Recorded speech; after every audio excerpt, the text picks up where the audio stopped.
I get those goosebumps every time. I need the Heimlich, throw that to the side. I get those goosebumps every time, yeah. When you Greetings technicians, this is Admin Crow here, your coach of the Toronto Star Raptors, bringing you the last battle of Season 1 of the TDL.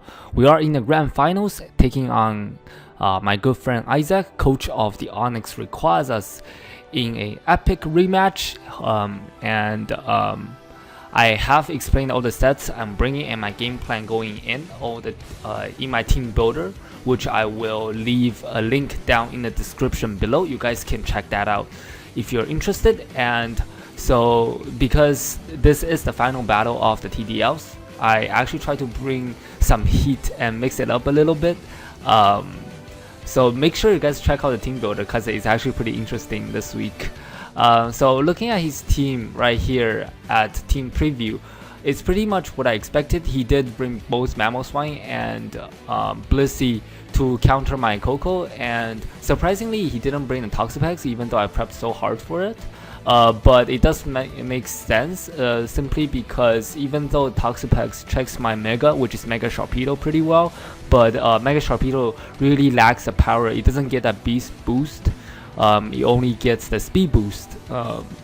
So I guess it's not enough to wall break a lot of member on his roster. That's what I'm trying to say. And so right here I'm just gonna go with my initial game plan and lead with that Smeargle, as he does lead with that Mamoswine, as I'm just gonna go for a turn 1 prediction and go for that knockoff.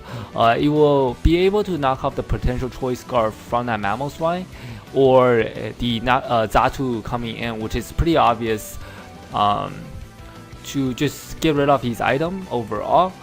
He did bring Trick Choice Scarf last time, so it will be nice to prevent him from crippling any of my supports.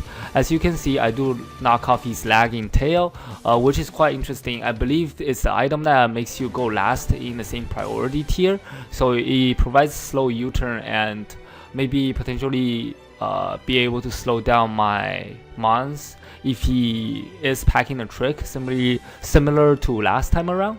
So over here, because I don't want to lose my Sasha, I'm actually just gonna hard swap into my Coco, knowing that there isn't too much things he can do back to me. And as he busts out the trick right here, he's gonna be able to take my Assault Vest. That's actually good. I officially crippled the Xatu. Two of these moves are pretty much unusable. One of them being the trick, the other one's potential roost. As I actually over predicted here a little bit on turn 3. I go for the Nature's Madness, but looking back, it's still overall the better play. Simply because, well, the reason I said it was a misplay in the first place is because this Xatu is pretty much the only thing that's preventing me from using my Smeargle effectively, because its item is already knocked off. Now it's having it's holding on to the Assault Vest. I actually don't want to knock it off if I am in with my Smeargle. But it's a mon that's preventing my Smeargle from setting up webs or my Claydol from setting up rocks. So I should have just gone for the T-Bolt. I actually predicted him to switch, as he did switch, but not via a hard switch, but instead he gone for that U-turn. So really good play on his part. Be able to preserve that Xatu, also be able to grab momentum and go into his Mamoswine. The way he switched it in, I think that it might potentially be either stashed or scarfed, so or even Assault Vest actually. So I need to find out. This actually took me really long time to make this play, simply because I need to find out whether if this thing is scarfed. If he is scarfed, he will be the only move he can go for, which will knock me out right here, is Earthquake. So if I do lose my Coco, I will be able to grab momentum by going into my Claydol and potentially get out my rocks. And as you can see, as I U-turn out, it doesn't he doesn't reveal the Scarf. However though, as I hard switch, or I guess U-turn out into my Kofag, that Icicle Crash did 5 million, 68% with a crit. That crit actually mattered a lot in this game, simply because I am packing the momentum on my Kurogiri, the Kofag.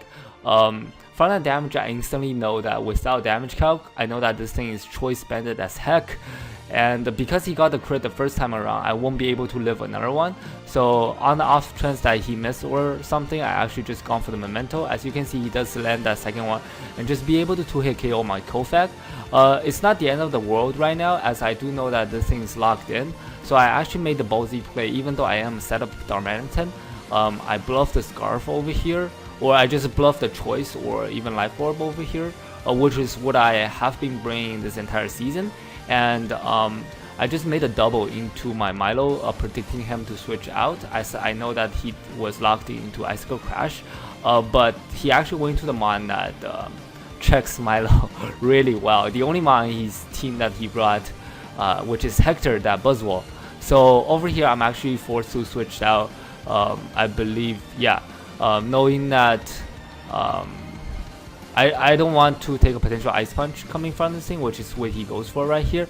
I actually gone for the T-Bolt with my Coco instead of the U-turn, predicting a switch. As you can see, he took that very well. Now looking back, actually at the moment, I instantly know that was Assault Vest as well. I don't know if it was max HP or not, but it's probably max HP actually. But it didn't occur to me at that time, which kind of to come back to bite me a little bit, as you guys will be able to see in a few minutes. As he just gonna stay in and go for the Earthquake and knock out my Coco, which I'm actually fine with, knowing that he is Assault Vest. So over here, because of me fearing to get swept by this Buzzwole without having you know, be able to do anything back to him, I actually made a misplay here and gone for the Bulldoze. So from that damage, I should have been able to tell that. So first of all, the Bulldoze covers all the switches he wants to make, barring the Xatu. But because I didn't want to get swept, thinking that this Buzzwole might outspeed my Smeargle, I want to be able to outspeed it. Actually, there was like literally no reason for me to go for the Bulldoze, aside from the fact that it might be able to outspeed my Smeargle. And I want to be able to outspeed it the following turn and go for Endeavor, because I know that I live any hit, I will be able to live on my Sash. So what I should have done here was actually gone for the Sticky Webs, as I know that I will be able to set up on that Mamoswine or even the Xatu with my Darmanitan, or even a Blissey depending on set. And looking at the mons he brought, I know that the Mamoswine is banded, and Xatu is obviously Assault Vest. No, it's Assault Vest right now, and Buzzwole is also Assault Vest. So his potential choice card for either the Heatran or the Mamoswine. No, the Magnezone, which will be neutralized by the Sticky Web. And even if he does go Xatu right here, I will be able to go into my Cradle and Rapid Spin away the rocks, as he doesn't know the webs, in case he managed to bounce them back. So this is my misplay actually.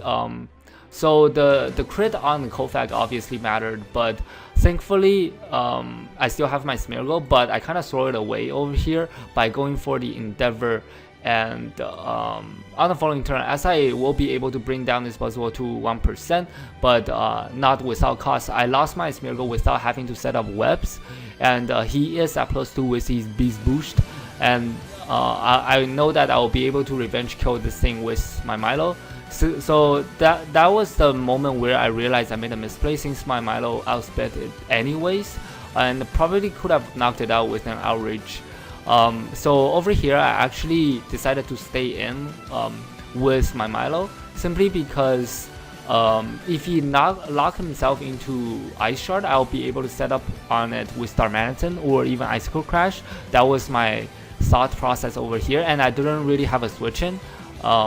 In hindsight, I probably should have gone to Claydol, even though he was choice banded, and potentially live a hit. I didn't know the calc, but knowing that he was choice banded, I didn't really want to switch into anything else, and that's what he gone for right here. And good play on his part, he gone for the Icicle Crash instead of the Ice Shard, which means he will be able to do more damage to my Darmanitan. This is my only opportunity to set up with my Darmanitan, as I am just gonna go for that Belly Drum and eat up my Citrus Berry. As you can see, that Icicle Crash still did 48% despite it being a resisted hit. But on the following turn, I will be able to just knock him out with an Earthquake. The way he sent in his Magnet Zone, I instantly know that he's either sturdy or Choice Scarfed. And because I lost my opportunity to set up webs, it's pretty much gonna be GG here, as I won't be able to really break the Blissey without staying in with my Belly Drum Darmanitan. I just wanted to try to get some differential, or I guess try to not lose as badly as I did the first time, which was a 6-0, a little bit spoiler over here. So the Darmanitan, which I named after Endeavor, as you guys probably know, that is the number 2 hero in My Hero Academia. So I guess Endeavor wasn't being able to become the number 1 hero after all. So yeah, second place it is for the Raptors. I'm actually just gonna fast forward the last couple turns here, as I'm just gonna try to dance around over here and try to block the Volt switches, maybe net 1 or 2 more KOs at this point. As you can see, he's just gonna go into his Heatran and knock me out with that Infernal Overdrive, which he was packing all along. And as you can see, I'm just gonna be able to revenge kill it with an Earthquake. However, he still have that Choice Scarf, the Magnet Zone, or what seems to be Choice Scarf. As you can see, he does outspeed my Darmanitan right here at the back and be able to seal off the deal. Yeah, he's gonna be the first champion for season 1 of the TDL, and definitely a great game to Issac. The crit on the Kofag, I wouldn't say it mattered. I wouldn't say it didn't matter, but I definitely still had a very good chance to win. Even after I lost the Kofag, lost my opportunity to go for that Memento. In case you guys didn't know, Memento actually goes through Magic Bounce. That's actually something I looked up, as I do know that there's a great chance that he will be bringing that Xatu once again against me. And yeah, I'm really satisfied with the team that I brought, but I'm kind of disappointed in terms of my execution, especially that turn when I had Smear go in against that Buzzwole. I pretty much have the game sealed at that point. Had I just gone for the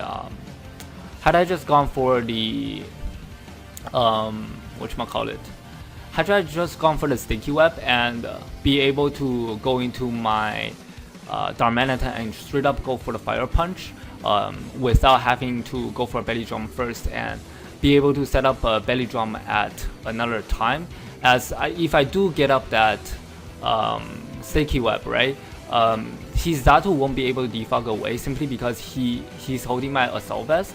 So that was actually very crucial, and he has no other ways of hazard control at that point. So anyways, it's really unfortunate that the set didn't work out. Endeavor stays the number 2 hero, or I guess second place after all. I tried to meme it up a little bit. Maybe he will become the number 1 hero one day. So I guess that's it from me. And the battle for, no, not the battle, the drafting for the off season of the TDL, which is tier 3 below, will be happening this Saturday. So make sure you guys check out my draft analysis. I think I should be able to put it up by the end of this week. And yeah, that's gonna be, I might do a end of season recap for TDL at some point, but don't quote me on that. But this is gonna be Admin Crow here signing off. See you guys in the next one. Goodbye, technicians.